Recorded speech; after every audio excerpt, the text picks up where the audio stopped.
Hello, everyone. My name is Heather Fillmore, and thank you so much for joining me for this class for Enneagram Nines.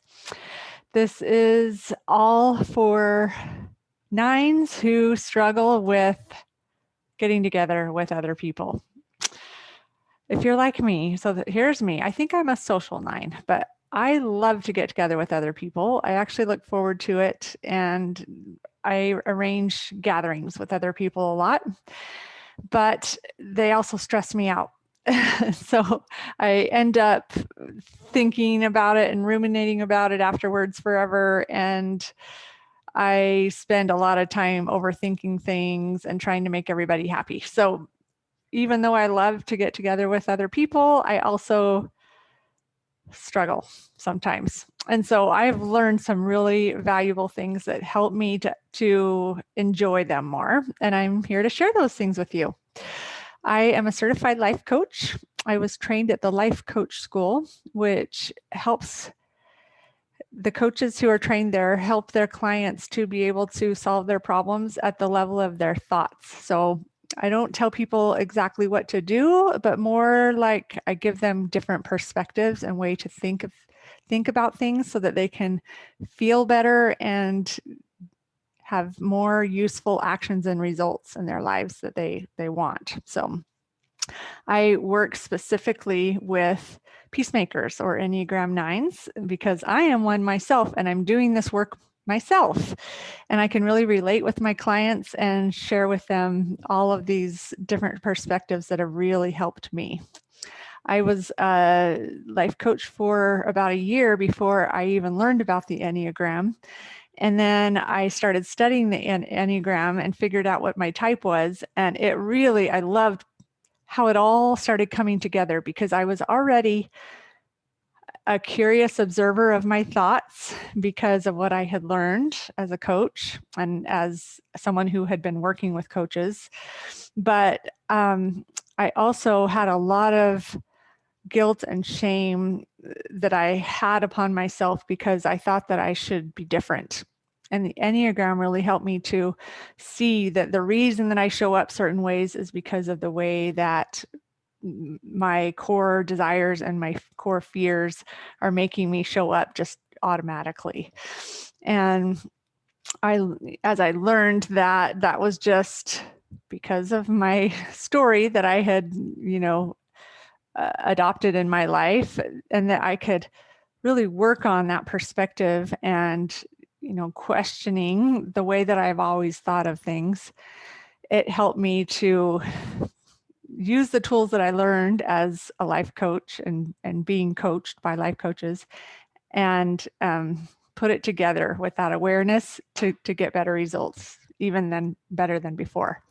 So I love coaching Enneagram Nines because this is work that I'm doing myself all the time, working on all of these things, and I'm able to kind of climb that mountain with them. I'm not already at the top. I'm definitely working on these things too, but I just feel like I'm one step ahead in a lot of things. So this is what I do.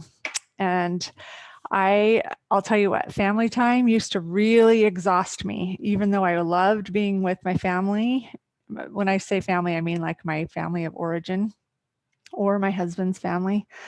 It was so exhausting. I had a lot of drama in my mind about certain people and how they were going to make me feel, or, things that people would say. And it was hard for me to just really enjoy my time with them. So as I learned these tools, it's helped me a lot.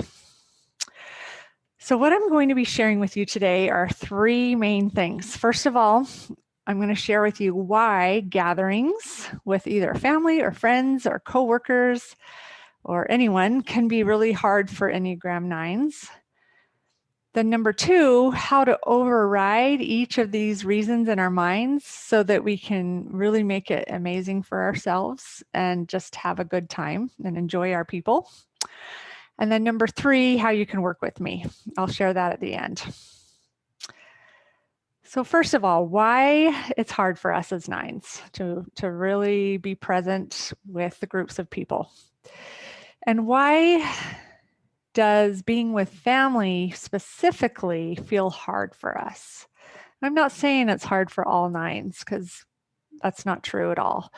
But for a lot of us, family, and I think just humans too, not just nines, but everyone, being with family can feel really hard because our stories that we've created in our minds, these narratives that we've picked up in the world and kind of center our lives around, originated in our families of origin or with our caregivers or the people that we spent time with as a child. So most of us were born into the world with kind of a little bit softer demeanors and such. And then we are, the people around us made us, for some reason, we picked up on messages from people around us that our presence didn't matter as much as everyone else's, and that it wasn't okay for us to assert ourselves like everyone else. And so when we get back with those people again, or even if you're just getting back with friends, spending time, it triggers or it brings up a lot of stuff. It brings up all of these feelings that are like deeply ingrained into our brains and our bodies from childhood. And it's just what happens. So it's hard. It can be really hard. And especially when you have groups of people, because they're all dealing with the same thing at the same time. And then number two, the second reason why it can be extra hard is because we just want everyone to be happy, right? Like, as peacemakers, if everyone just isn't getting along and enjoying themselves and happy to be there, we think it's a really big problem or like something's gone wrong. So we end up, in order to avoid that and having to feel that discord, we end up accommodating people, doing things for them that we really maybe don't even really want to do. And we're not really clear with our expectations. We're not clear, like if you're the one who planned the gathering, we're not super, it feels like being too assertive to really share with people what the plans are and what you would like to see happen or have people do, maybe, asking people to help and things like that. We're not real clear with that.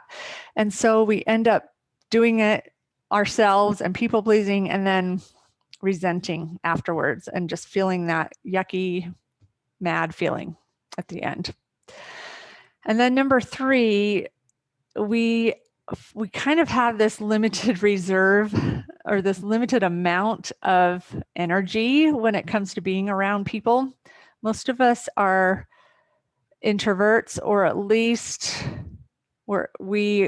a lot of us don't think of ourselves as introverts. A lot of us think of ourselves as really social, but then we do need to spend that time refueling again because we feel like we have this like certain amount of patience and energy, and it kind of runs out at some point. And I don't know if that's really true or if it's just we think it's true, so we make it true. But at any rate, this is what happens. So because of these three reasons, and I'm sure there's more, but these are three that I thought of, it can feel really hard for us to be together with groups of people, and especially family. So the first thing is, regarding that narrative that we have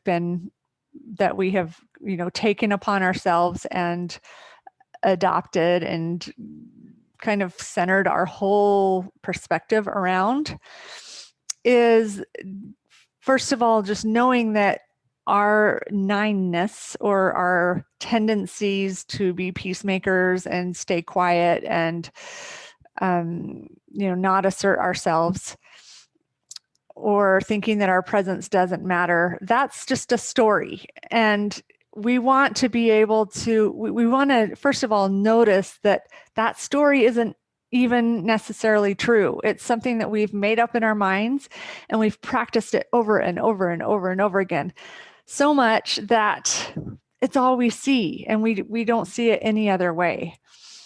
And we may not even realize that we see it, but it really shows up in our lives. So realizing, first of all, that that's just a story, and then also realizing that no one else around us can make us feel like our presence matters or feel like it's okay to assert ourselves.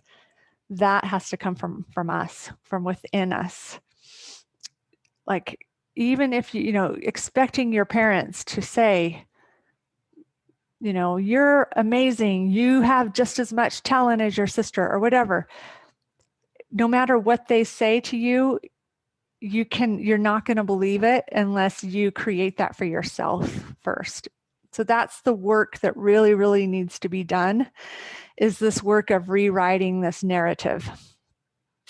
And the thing is it's hard to just go ahead and believe it. So if you look at this picture here, this is where you are right now, where you have this underlying thought that you don't matter here, right? Like when you're with this group of people, your presence doesn't really matter. You're kind of invisible to everyone. Or even if you don't feel invisible, you kind of feel like nobody really cares about your life, right? Where you want to be is on the other side of this river, where you do feel like you matter and you feel that like calm confidence that you want to feel. But there's this river in between, and you can't just jump from here to here without falling in the river. So you got to create this bridge that slowly gets you over to that other side. And it may take weeks or months to create this bridge, but I'm just going to show you how you can do it.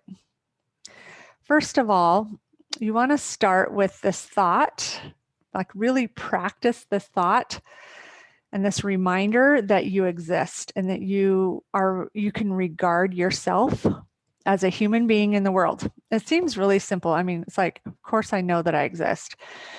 But as nines, we've become so practiced at just kind of shutting ourselves down to ourselves and not even really noticing ourselves, that it's hard to love ourselves because we've just kind of closed down that feeling.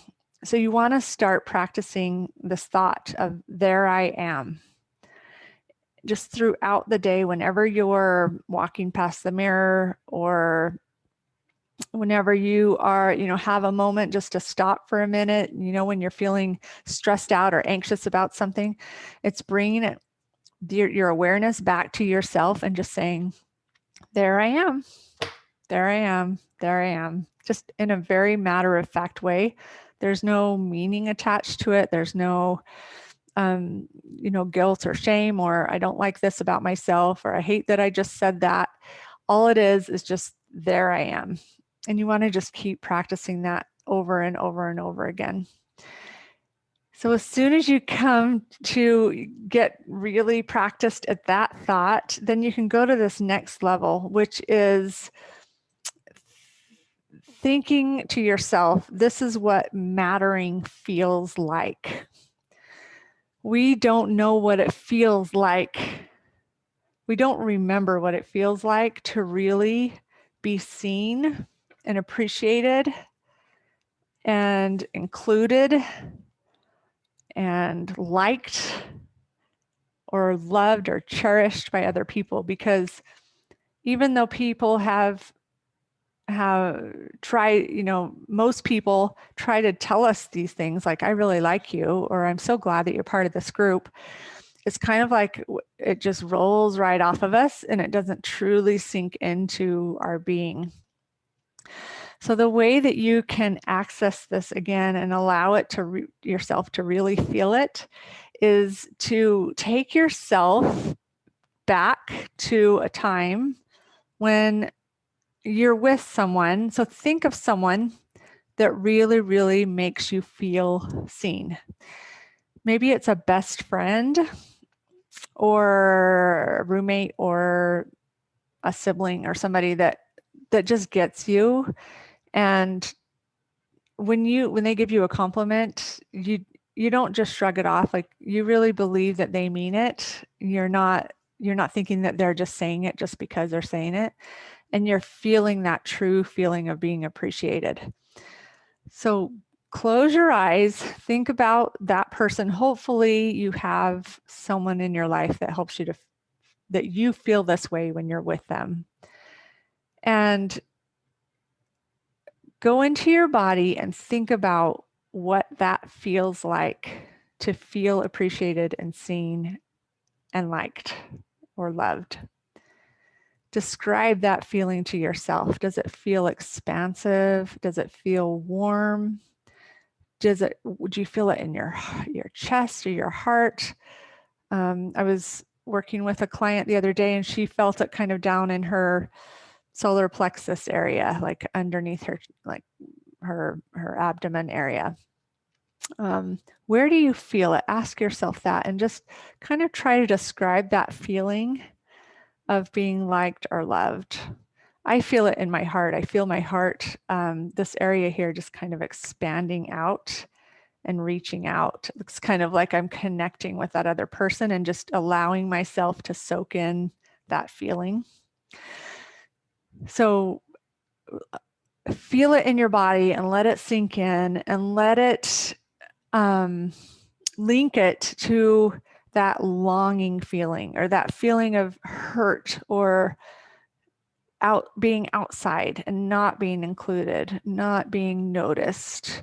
So when those kind of feelings come up and those thoughts, go back to that feeling, remember how it feels and try to link it together. So you want to just practice this as much as you can. And it's this awareness is what helps you to slowly bridge your way over. So it's becoming more and more like practiced at allowing yourself to feel this. And once you can access that, then you can use this last thought, which is, I'm on my way.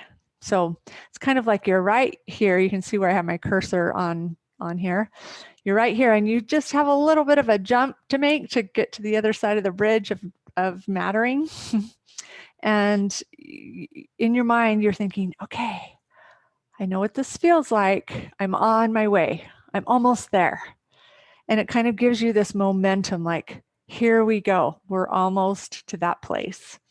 And of course, you're never just going to arrive there and be there for the rest of your life. Our brains are wired for, especially as nines, we worry about being disconnected. That's our core fear is loss of connection, right? So when we're with people, that's what our default settings are. Our default settings are, I might not be accepted, right? I may not belong here. Just notice, oh, okay, there's that default setting. There's that thought that my brain is going to offer. Now, wait, I just remembered I'm on my way. What's that feeling again of being accepted and wanted and loved? Where is that? And access that. And the more you practice this, the easier it's going to be when you are with groups of people. I've been really practicing it a lot. I teach a Sunday school class at my church. There's probably 50 people who come to it. It scares me to death to have to get up in front of people and talk about the scriptures. And so, the first couple of times I was very self-conscious and scared. And, my brain was offering me, this is dangerous. They're not accepting you. They're judging you. Who are you to get up here and talk about this? I started really centering myself at the beginning, coming into my body, accessing those feelings of charity and love for everyone in the room, and just kind of getting outside of my head. And it helped. It just became so much more easy and more natural for me. So it is definitely a practice, and I'm always a work in progress. Okay, so there's number one, rewrite the narrative. Number two, this one has to do with that second thing where we just want everyone to be happy, right? So be okay with everyone having their own experience. So we all have these things that I like to call sneaky thoughts. There are these little thoughts that come in that we think are really useful and are really important. So when we're going to get together with people, these thoughts are like this. It's like, I just want everyone to be happy. I just want, everyone to get along.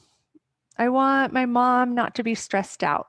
I don't want to I don't want to impose on my sister by staying with her.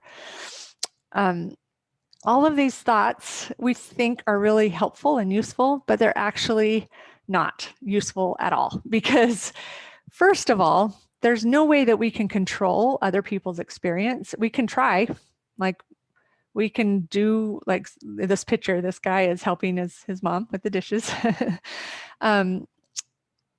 We can try to do those things to make their experience better, but they can take it like this mom is totally happy and it looks like they're having a good time. Another mom could be like mad. She could be wishing that more people were helping, or she could be mad that you're the one that's doing it and someone else isn't, or she may be thinking that you're just doing it out of obligation and you don't really want to help. You cannot control what's going on in the other person's head. So stop trying to manipulate other people's experiences. It's so tiring and there's really no way to do it. What you want to go for is allowing everyone to just have the experience that they're supposed to have. So realizing that everyone's going to have the experience that they're going to have no matter what, and that you can't change it, and then just being okay with the fact that it's not perfect and they're going to be grumpy about half the time, and that's okay. That just feels so much better, and it's easier. It just makes it not so, you don't feel so much pressure. So here's some thoughts and feelings that you can try on to make this a little bit easier. First one is, this is just so amusing. Kind of, you're going for a feeling of humor. I like to think of sitcoms when you're watching. I don't even know if they call them that anymore. Used to call them sitcoms, where you'd have a family and it's never just easy peasy, everyone gets along on sitcoms. There's always some kind of conflict that happens and people are arguing, and it's kind of ridiculous the way Aunt Susie is showing up and little sister is getting all upset about this or that. Just kind of be amused by it. Like that's what made the sitcoms really fun to watch. That's why we go to the movies, is to see all of this conflict happening and all this excitement. So there's a reason for it. Like life would be so boring if we didn't have conflict, right? So just let yourself be amused by it. And it's not an amusement like you're laughing at people or degrading them. It's just kind of lightening up and allowing life to be funny sometimes. Then the second one is, there must be something going on for them. So for example, say your sister comes over and gives you some advice that you didn't really ask for about parenting. And all of a sudden, all of this stuff comes up for you where you're like, oh, I must not be a good mom. I'm horrible. She thinks she knows everything. How dare that she come over and try to, make me do things the way she does things. Instead of going through all that drama and like feeding into it and then going to other people for validation and blah, blah, blah, blah, blah. Just go for a feeling of curiosity. So I wonder what's going on for her. She must feel, I wonder what makes her feel like she needs to offer this advice to me. Maybe she's an Enneagram 1. She kind of sees that lack and, wants to fix it. She can't help it, right? Like that's just what her tendency. That's what I love about the Enneagram. I love how it helps us to just have so much more compassion for everybody, because they're just kind of operating the way that their brains tell them to operate. So just feeling curious, and you don't have to know the answer of why they do it, but that feeling of curiosity just feels so much more open and expansive than this feeling of, oh, I'm being judged, everything's gone wrong type of thing. And then the next one is, it must be really hard to be him or her. I use this one. So you're going for a feeling of compassion. I use this one with my kids a lot. I mean, I remember when I was a kid, not having control over what was going on, just having to do what everybody else told me to do all the time. You know, having to sit through long meetings and hold still and not having a choice in which bed I'm going to sleep in and all that kind of stuff, or what I'm going to eat. Like, that must be really hard, right? So, you know, going for that feeling of compassion with anyone, whether they're kids or adults or anything, it's hard being a human. Like, we all know that. Let's just be compassionate. That feels so much better than resentment. Okay, and then the last one is I choose to be crazy about every one of these people. I love this one. So before my kids, I have 9 children. The first 2 were married. And before they got married, I made this choice. I'm just going to be crazy about whoever they marry. And that was such a good choice because whenever we get together and they're spending time with all of our craziness in our house, we have kids with special needs, and sometimes it gets really loud and crazy. Instead of being really self-conscious and being mad about the fact that they're going into the other room to try and get away from it all, or whatever it is that they're doing, I'm just already decided that I'm crazy about them. And it makes it so much easier just to allow them to be who they are and not expect anything different. So you can borrow this thought when you're going to go and be with people, even if it's just one person, right? Just choose to be crazy about them. Just choose to love them exactly as they are. They don't need to be any different for you to love them. And if you make that choice ahead of time, they can do whatever they want, and it's not going to get to you so much. All right, so number 3, this one has to do with that thought that we have where we only have this limited reserve or amount of energy and patience. You want to keep your nervous system calm, and just make that a goal for this whole thing, this whole time that you're going to be together.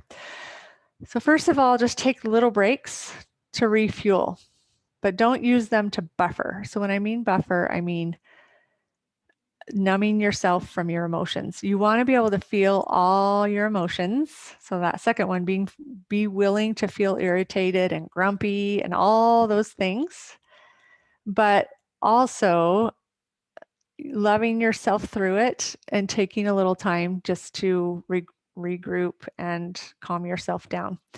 Sometimes if you don't have a place to go and do this, you know, there might not be a bedroom, or you might not be able to go outside if it's the middle of winter or something. You can just go into the bathroom or into the pantry or something and close the door and put your hand on your heart, feel your heartbeat, listen to your breathing. Remind yourself that you love yourself. Give yourself compassion. Take that time just to go out of your head and into your body and just find that peace again.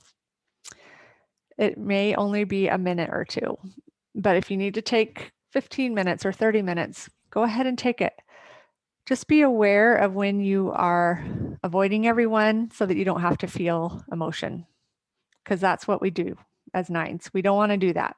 We want to be present. We want to be with everyone. We want to experience and use this time to grow our connections. So be willing to feel irritated. Nothing's gone wrong. It's the human experience. Life is supposed to be about half hard, uncomfortable emotions and half emotions that feel good. That's normal. That's the human experience. So when you feel that, nothing has gone wrong. You're just a human. That's it. Allow that 50-50. Allow everyone else the 50-50. And it's just interesting because when you allow it for yourself, it's so much easier to allow everyone else to have their experience too. Okay, I hope this all made sense to you. Please email me if you have any questions or if you feel like your problem is too big for any of this. I am here to help you. I can help you through email, or you can schedule a time to meet with me. I do a free consultation, or I call it a discovery session with people. And you can schedule that by going to my website. So the website is www.heatherfillmorecoaching.com. Click on, I think it's Work With Me. And then there's a link there where you can schedule a time on my calendar. And we'll just meet for 30 to 45 minutes. And I can really help you with your toughest challenge as a 9, help you overcome it. You can find me also on Facebook in the Facebook group called Life Coaching for Enneagram 9, the Peacemakers. So just do a search for that group and request to join. And you can also find me on Instagram at the Enneagram 9 Coach with underscores in between. So that you can reach me through direct message there as well. So thank you so much, you guys, for joining me. I hope that this helped in some way. Please give me any questions or feedback that you have, and have a wonderful day. Bye-bye.